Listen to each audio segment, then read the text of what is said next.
We are looking at the top performing groups of companies on the ASX over the last month. It's changed since the market lows of mid-June just last month. So we're going to jump in and have a look at these companies.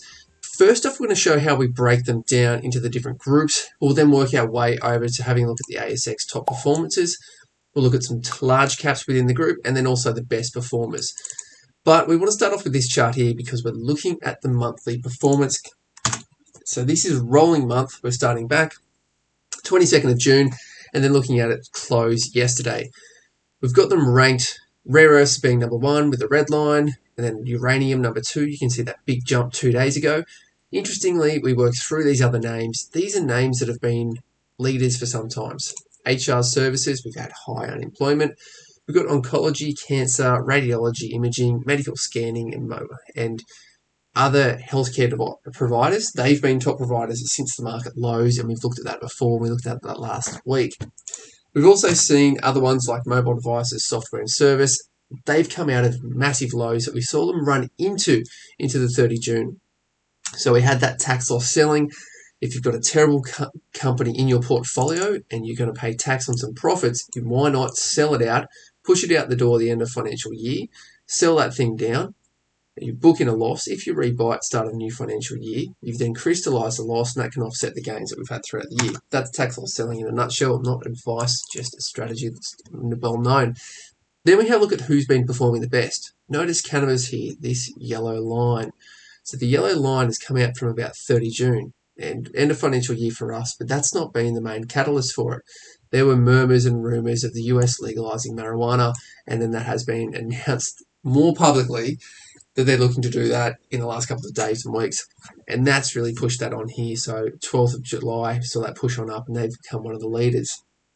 Interestingly, within that group, there are more delisted and suspended companies in that group than I've seen in any other one on the ASX for a long time. So we had a lot of small startups come to the market with cannabis about 2, 3, 4 years ago.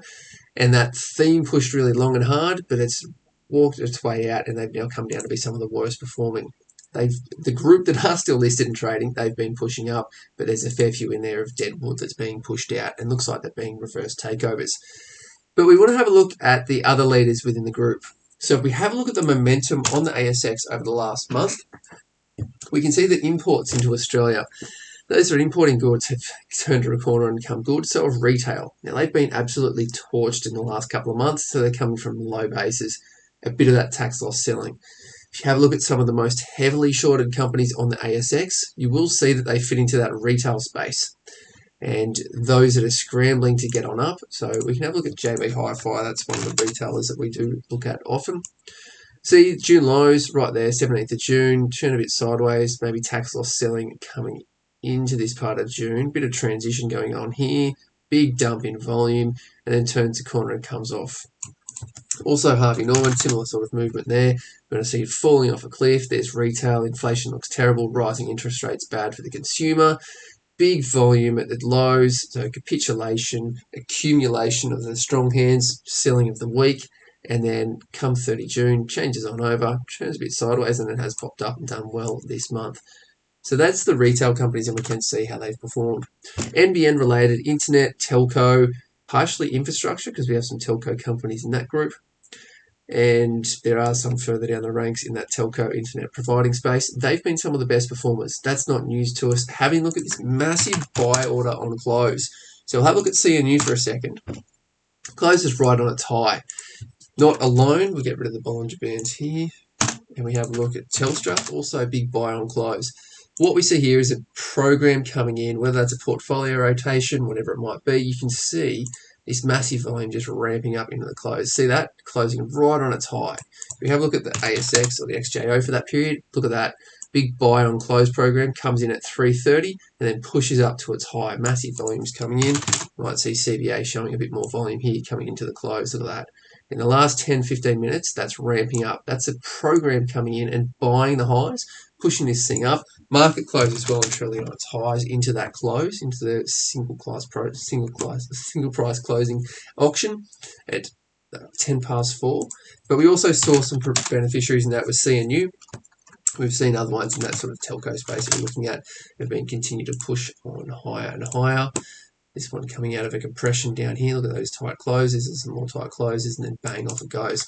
So that's been some of the telco leaders, but we're not looking at those now because they are falling towards the back seat.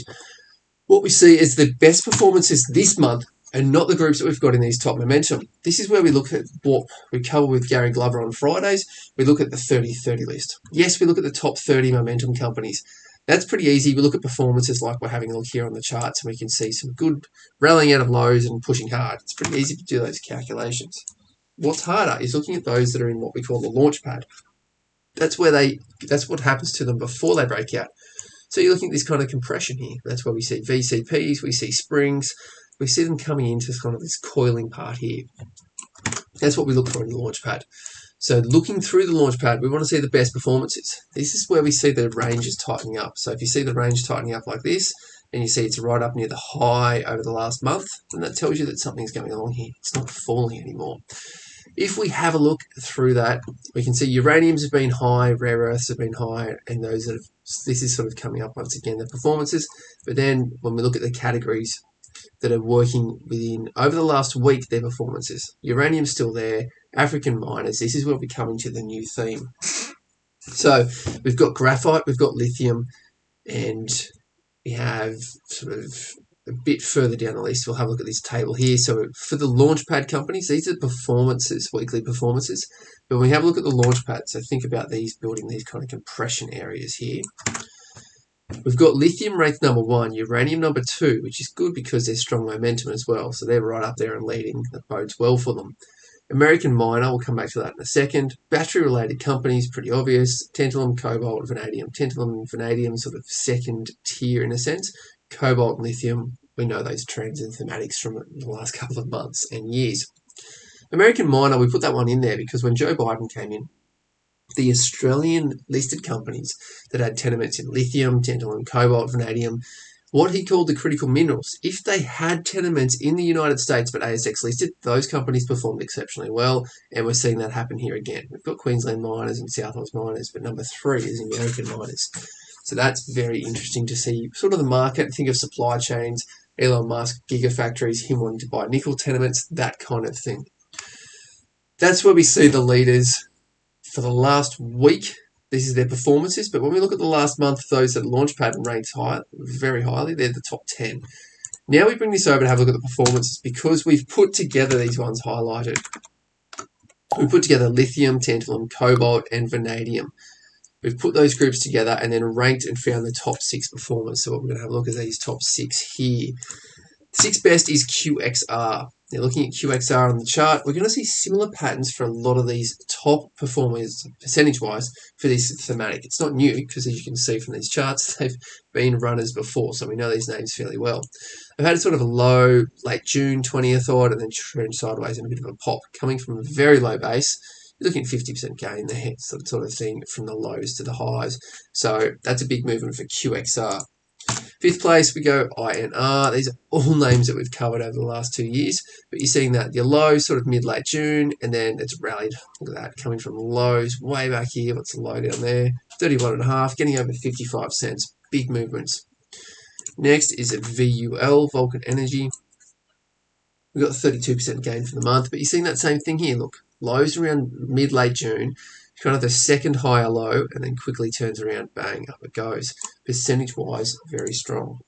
After VUL, we've got KNI. So we've got 37%, same thing. Look at this, late June lows, retest. So this is where the springs come in. If you haven't had a look at springs, you can click on screen to learn more about that trading pattern, because this is where a spring comes in. You're retesting the low. It's not a false break, but it comes down and try to retest it. Shows you an ability to close lower.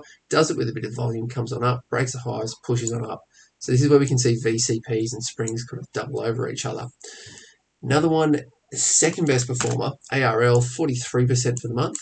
Looking at this on the chart, same thing here. Look at this, mid-June, 23rd, 24th June low. Trawls sideways, has a higher low, and then tries to get down lower. Inability to close lower. Look at these tight closes. We're looking at this here, sort of this whole range, compared to this volatility coming down. This whole range here is tight closes. So we've got like 2 weeks here of really tight movement relative to the performance coming into it. And some good volume down the lows here, but this volume dries up. The selling pressure has eased, and then we see tight closes with a bit of a pop. That's the inability to close lower. It's just not closing on its lows. These 4 days, it's been traded lower but pushed up a bit higher. And then this strong candle here, it says no, we're out. Breaks a swing high, what Gary Glover calls the B wave. That's the buy indication, gets going. That's ARL. And having a look at the chart for E25. E25, we're going to see similar thing. Look at that, around the 20th of June, 23rd, 24th. There's a low, got some higher lows and keeps pushing up. They are the best performers. But when we have a look at the large market capitalisation, we're going to see PLS out of this group. Same thing, look at that, 23rd, 24th of June, we got lows. This is showing the strength in that thematic. It comes down and retests for another higher low and then breaks the B wave, swing high with a bit of volume and then keeps pushing. PLS, another one is LTR. Liontown Resources were favourite from this channel because it was the one that shot the first of VCP in the lithium space and then led to 2.5 months of VCPs breaking out for the other lithium miners. So canary in the coal mine or the lithium mine, as it may be for Liontown. Same thing, lows here. So the market lows sort of back towards the 17th, but 23rd, 24th for the miners, turns around to higher low and then breaks out. There's a false break, there's your spring, but it doesn't close on its lows. Turns around and says it's unable to close lower the next day, doesn't get sold back down, does it on little volume and regains. So a bit of a vacuum there. That's a wider range than the day before, but much lower volume. That's telling us the selling has been depleted around this. So breaking here, false break. Sold down.